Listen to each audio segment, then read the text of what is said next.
Keon Coleman, wide receiver out of Florida State, another big-bodied guy, 6'4", 215 pounds.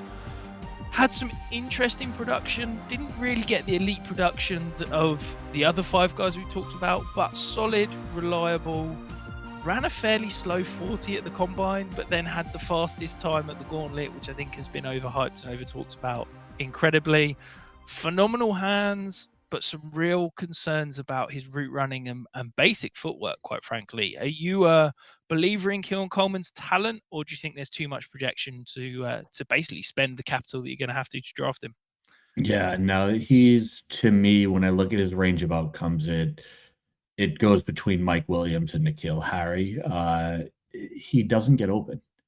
That's should be an issue for a wide receiver. That's kind of the role.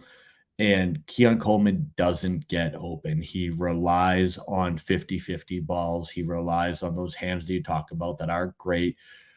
But how many targets is he going to get if he's constantly covered? I mean, what are we going to be doing with this guy? So your best bet is that you get that Mike Williams, throw it up to him and have him go get it, that Justin Herbert did for a while, but he's never going to get the target share that like a Keenan Allen did in that offense, right? What's the worst possible scenario for him is he lands somewhere like N'Keal Harry did with the Patriots, which is a timing offense, and that's not the game he plays. And he gets no targets and gets buried. So there's a real possibility that Keon Coleman, to me, falls off the face of the earth and just doesn't get it done. And I don't think that's any fault of his own. There's freak athleticism here. Like you see him doing things like hurdling players and stuff that's just wild. But he needs that trust. If you're going to be a person who's relying on your quarterback knowing you can go and get it, that takes a certain type of offense and a certain type of QB. So landing spot is so important with Keon Coleman, and coaching and patience to get him to be really what should be a more polished wide receiver than I see from him. In terms of the route running, like you said, the footwork, the dynamics that get a person open, I don't see a ton from him. He runs the route that is outlined at the speed he runs it in, and then hopes the quarterback just puts the ball on him so we can go get it.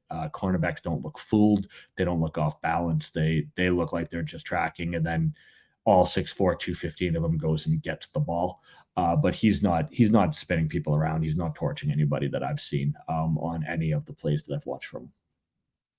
Yeah, absolutely. I think that he's a really good athlete, and I think he understands what he's supposed to do, but he has no plan of how he's going to get there. I think he doesn't set up defenders. I don't see him very often stemming or stacking defenders. I see far too often him having really poor fundamental footwork where he's trying to cut off the wrong foot and therefore he's having to take an extra step, which, yeah, he's a good athlete. He's quick, but because he's taking extra steps, it gives the defenders time to adjust and they close quickly. And that's why he's having to make contested catches. That's why we're having to see him make these highlight grabs and utilize his fantastic hands, which he does have phenomenal hands. But that's because he can't get open. And I have real concerns about that projection to the next level. I think he's the kind of player that I can see a world where he pans out. I can see a world where the talent is there, and with some good coaching and working on his, basic technique and footwork, he could turn into a good NFL wide receiver. But I'm quite happy that that projection, that kind of training and transition happening on somebody else's dynasty roster. Quite frankly, at the price where he's going, there are, I would rather Troy Franklin, I would rather Brian Thomas, I would rather Xavier Worthy, or indeed the RB1 or somebody like that. Those are the kind of guys that I'm looking at rather than Keon Coleman, because he's the exact kind of guy that, for me, I don't particularly like, because I think he's big-bodied wide receiver that we're projecting. He isn't a good route runner, and he doesn't have the fundamental production through college to back up the price that we're having to pay. So yeah, I can see why somebody would like him, but for me, I just don't like him. I think there's too many negatives and too much projection for the cost. Quite frankly, you've got to go and pay there.